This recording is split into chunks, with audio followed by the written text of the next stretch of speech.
see. Let us love one another with our love like no other, yeah. That's the way you love us, God.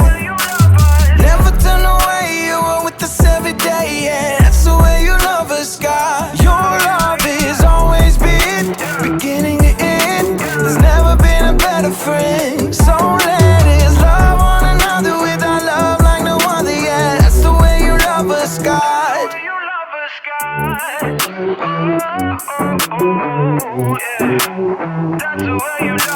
You with me in the darkest valley.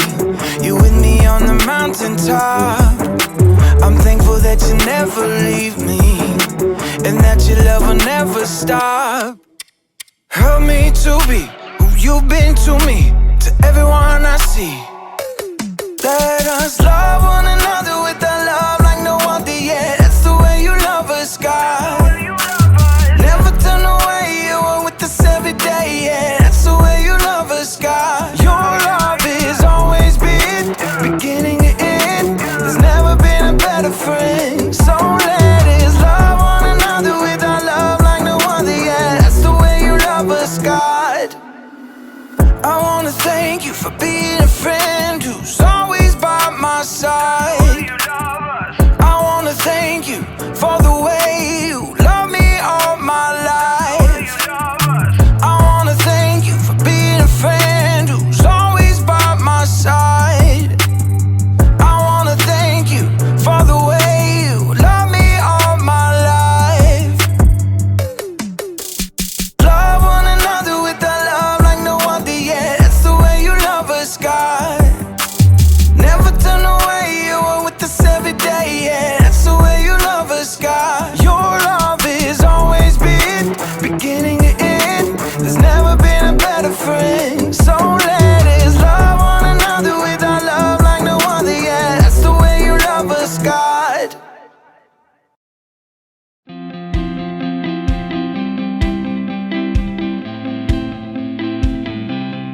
Come on, Haley, you've got this. Yes!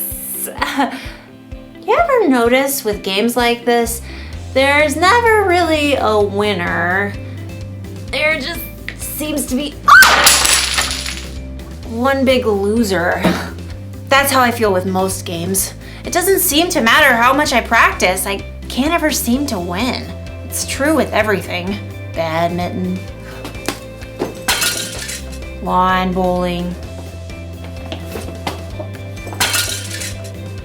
frisbee golf. It can be kind of discouraging. I need a little cheering up, which is where friendship comes in. Friendship is using your words and actions to show others you care. Sometimes it helps to have friends around to kind of be like cheerleaders. Come on, Haley, hit that birdie over the net all the way to Camp Verde. You've got this, Haley. Concentrate. Concentrate. Okay.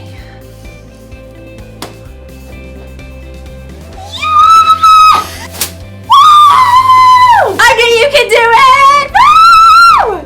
A little encouragement goes a long way. And in today's story, you'll learn about two guys whose friendship was built on encouragement.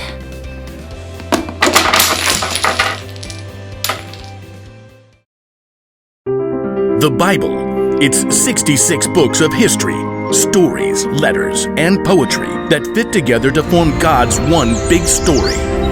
The epic adventure of how He created us and loves us so much that He made a way to rescue us. As we travel through the Bible, from Genesis to Revelation, we discover people who met God and found their lives changed forever. And now for an amazing story. Inspired by the book of 1 Kings, chapter 19. For many years, God's people were ruled by kings who refused to listen to God. So God sent prophets to speak His words. One was a man named Elijah. I serve the Lord. Elijah did amazing things through God's power, like calling for rain after 3 years of drought and bringing a dead boy back to life. But being a prophet was a lonely, difficult life. After the evil queen Jezebel threatened his life, Elijah fled to Mount Horeb. God, I've been committed to you, but the people have turned their backs on me. I am the only prophet left. God already had an answer to Elijah's pleas. A friend. Go back the way you came. Anoint Elisha from Abel Meholah as the next prophet after you. So Elijah tightened his belt and set out along the road. When he finally reached the town, he noticed several young men plowing with a dozen pair of oxen, and in the very last field he noticed one of the young men struggling to keep his oxen in line. Get up there, Ham. Move along, Burger. God, is that Elisha? He's just a small town kid. What does he have? Does he have what it takes to be a prophet? But God had chosen Elisha, so Elijah tramped through the muddy field to greet the young man. Elisha! Elisha blinked in surprise when he saw the prophet. Whoa, Burger. Elijah marched right up to Elisha and threw his very own cloak over the young man's shoulders. It was a sign that God had chosen Elisha to be Elijah's assistant. Me? You're choosing me? Elijah turned and walked away. Elisha dropped the reins and ran after. Wait. Just let me say goodbye to my family. Then I'll come with you. Go right ahead. I'm not making you do anything. Yes, sir. Right then and there, Elisha broke apart his plow and used the wooden pieces to start a fire. He cooked a meal and called all his family and friends over to share it with him. I'm leaving to travel with Elijah. Goodbye, everyone. Then Elisha set out on the road beside Elijah. I don't really know how to be a prophet, or even a prophet's assistant. That's okay. You'll learn. So over the years, Elisha followed Elijah everywhere as a close companion and good friend, and he watched and listened intently as Elijah spoke God's words to powerful kings and did incredible things. One day, Elisha and Elijah left the town of Gilgal on the way to Bethel, and they both knew that God was about to do something very breathtaking. God was going to take Elijah up to heaven. Stay here, Elisha. The Lord has sent me to Bethel. Elisha wasn't about to leave his friend to go it alone. As sure as the Lord and you are alive, I won't leave you. At Bethel, the same thing happened. Stay here, Elisha. The Lord has sent me to Jericho. As sure as the Lord and you are alive, I won't leave you. It happened once again in Jericho. Stay here, Elisha. The Lord has sent me to the Jordan River. As sure as the Lord and you are alive, I won't leave you. You do realize you're repeating yourself. Together, Elisha and Elijah reached the banks of the Jordan River. The waters flowed dark and deep. Elijah removed his coat and rolled it up. And then he struck the river. Immediately, the waters parted to the right and left. Elisha and Elijah walked across the river on dry ground. They reached the opposite bank. Tell me, what can I do for you before I'm taken away? Elisha didn't want to lose his friend and mentor, Elijah, but he'd learned many things in the last few years. Please, give me a double share of the Spirit God has given you. Only the Lord can do that. But if you see me when I'm taken away, that means you will receive what you've asked for. Elisha nodded, and the two men walked on in silence. Suddenly, a wild wind whipped up, and a chariot and horses appeared, blazing with fire. Elijah. The flaming chariot flew down right between the two men. It caught up Elijah and carried him up to heaven, driven by a strong wind. Elijah, you are like a father to me. Elisha stared into the sky until the last breath of wind and the final hint of flame were gone. Then in great sorrow, he tore his own clothes. My best friend is gone. Glancing down at the ground, he saw Elijah's coat. Carefully, he picked it up. I wonder. Elisha hurried back to the bank of the Jordan River.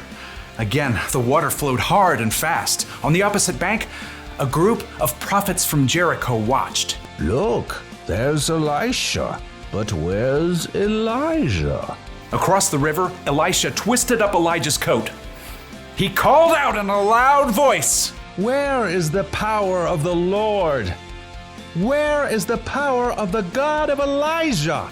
Then Elisha struck the water just as Elijah had done. And just like what happened before, the waters parted to the right and left.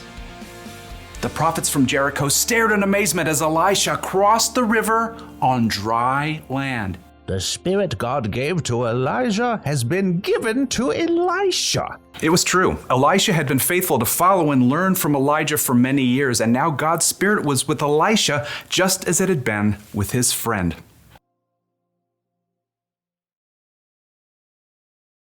One way to be a good friend is to just be there when they need you. Look at today's story. Elisha was there for Elijah right to the very end. And even after he died, Elijah's spirit was with Elisha. Now, I don't know exactly how Elijah's spirit was with Elijah, but it sounds pretty cool. Jesus said God would send a friend to always be there for us. The Holy Spirit is the ultimate friend. He gives you wisdom when you're confused, strength when you're feeling weak, and encouragement when you need it the most. That's the kind of friend we should be. You can cheer your friend on when they play sports, or even if they have an audition, or a hard test. You can give someone a shoulder to cry on when they've had a rough day or when something sad happens. Sometimes it's best not to say anything and to just be there for your friend. Just think of how you'd like someone to encourage you if you felt that way. So here's the one thing to remember today. Friends encourage one another. Encouragement may not make problems go away or make people any better at games, but it can remind them that they're loved and that they're not alone. And sometimes that's enough. So, you are gonna be so good at this!